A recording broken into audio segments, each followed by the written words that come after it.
ఫిరాయింపు ఎమ్మెల్యేల అనర్హత పిటిషన్లపై సుప్రీంకోర్టు నేడు కీలక తీర్పు వెలువరించనుంది. అసెంబ్లీ స్పీకర్కు సుప్రీంకోర్టు ఇచ్చే ఆదేశాలపై సర్వత్రా ఉత్కంఠ నెలకొంది. 10 మంది ఎమ్మెల్యేలను అనర్హులుగా ప్రకటించాలని కోరుతూ దాఖలైన 2 వేర్వేరు పిటిషన్లపై ఏప్రిల్ 3న తీర్పును సుప్రీంకోర్టు రిజర్వ్ చేసింది.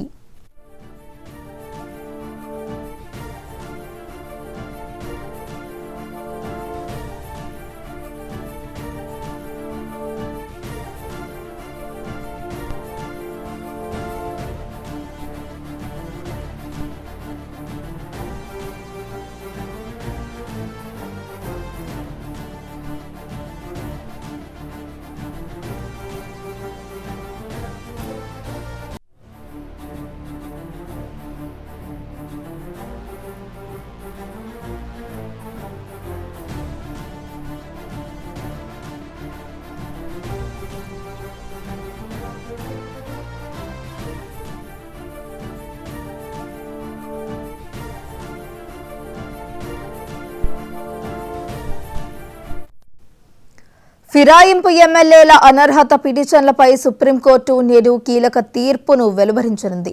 అసెంబ్లీ స్పీకర్కు సుప్రీంకోర్టు ఇచ్చే ఆదేశాలపై సర్వత్రా ఉత్కంఠ నెలకొంది. 10 మంది ఎమ్మెల్యేలను అనర్హులుగా ప్రకటించాలని కోరుతూ దాఖలైన 2 వేర్వేరు పిటిషన్లపై ఏప్రిల్ 3న తీర్పును సుప్రీంకోర్టు రిజర్వ్ చేసింది.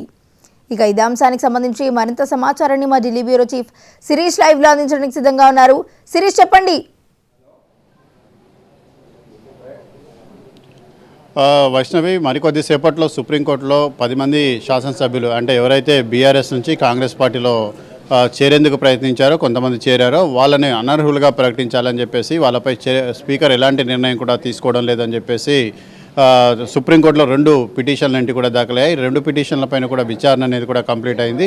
ఈరోజు సుప్రీంకోర్టు ప్రధాన న్యాయమూర్తి బిఆర్ గవాయ్ నేతృత్వంలోని ధర్మాసనం ఈ 10 మంది ఎమ్మెల్యేల భవిష్యత్తు పైన నిర్ణయం అనేది కూడా వెలువరించనుంది. అంటే ఇప్పటివరకు కూడా స్పీకర్ ఎటువంటి నిర్ణయం తీసుకోలేదు, కాలయాపన కూడా చేస్తున్నారని చెప్పేసి ఈ 2 పిటిషన్లలో కూడా పేర్కొనడం కూడా జరిగింది. ముఖ్యంగా ఏప్రిల్ 3వ తారీఖున జస్టిస్ బిఆర్ గవాయ్, జస్టిస్ అగస్టిన్ జార్జ్ మసీలతో కూడిన ధర్మాసనం ఈ కేసు పైన విచారణ అనేది కూడా పూర్తి చేయడం కూడా జరిగింది. అయితే సుప్రీంకోర్టు తీర్పు నేపథ్యంలో రాజకీయ వర్గాల్లో ఉత్కంఠ అనేది కూడా నెలకొంది. అంటే ఈ 10 మంది భవిష్యత్తు ఏంటి, ఉప ఎన్నికలు వస్తాయా, ఈ 10 మందిని అనర్హులుగా ప్రకటించాలని చెప్పేసి కూడా స్పీకర్ని కోరుతూ సుప్రీంకోర్టు ఏదైనా ఆదేశాలన్నింటి కూడా జారీ చేసే అవకాశం ఉందా అనేది కూడా చూడాల్సి ఉంది.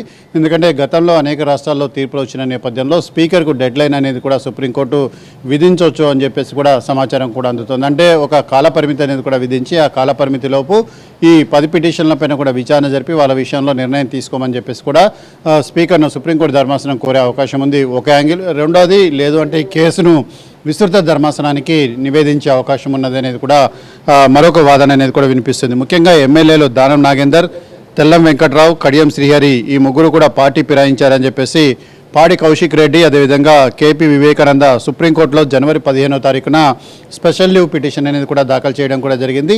అయితే ఆ తర్వాత ఎమ్మెల్యేలు పరిగి శ్రీనివాసరెడ్డి, బండ్ల కృష్ణమోహన్ రెడ్డి, కాలే యాదయ్య, టి ప్రకాష్ గౌడ్, అరకపూడి గాంధీ, అదేవిధంగా గూడెం మైపాల్ రెడ్డి, ఎం సంజయ్ కుమార్ వీళ్ళు పార్టీ ఫిరాయించారని చెప్పేసి బీఆర్ఎస్ వర్కింగ్ ప్రెసిడెంట్ కేటీఆర్, పాడి కౌశిక్ రెడ్డి, కె వివేకానంద్, అదేవిధంగా జగదీశ్వర్ రెడ్డి, పల్లా రాజేశ్వర్ రెడ్డి, చింత ప్రభాకర్ రెడ్డి వీళ్ళు పిటిషన్ అనేది కూడా దాఖలు చేశారు. అయితే 2 పిటిషన్లను కూడా కలిపి సుప్రీంకోర్టు ఏకకాలంలో విచారణ అనేది కూడా చేయడం జరిగింది. అయితే ఈ కేసు ఇలా విచారణలో ఉంటుండగానే మార్చి 18వ తారీఖున బీజేపీ ఎమ్మెల్యే ఏలేటి మహేశ్వర్ రెడ్డి సుప్రీంకోర్టులో పిటిషన్ దాఖలు చేశారు. ఈ పిటిషన్లో దానం నాగేందర్ను ప్రతివాదిగా చేర్చి ఆయన ఆల్రెడీ కాంగ్రెస్ పార్టీలో చేరారు. కాంగ్రెస్ పార్టీ తరఫున పార్లమెంట్ ఎన్నికల్లో కూడా పోటీ చేశారు కాబట్టి ఆయనను అనర్హులుగా ప్రకటించాలని చెప్పేసి కూడా ఏలేటి మహేశ్వర్ రెడ్డి పిటిషన్లో పేర్కొంటూ దానం నాగేందర్ను ప్రతివాదిగా చేర్చడం జరిగింది. ఈ 3 పిటిషన్లను కూడా సుప్రీంకోర్టు ఏకకాలంలో విచారించడం కూడా జరిగింది. ఏప్రిల్ 3న ఈ 3 పిటిషన్లపైన కూడా విచారణ అనేది కూడా పూర్తయింది. దీనికి సంబంధించిన తీర్పును రిజర్వ్ కూడా చేయడం జరిగింది.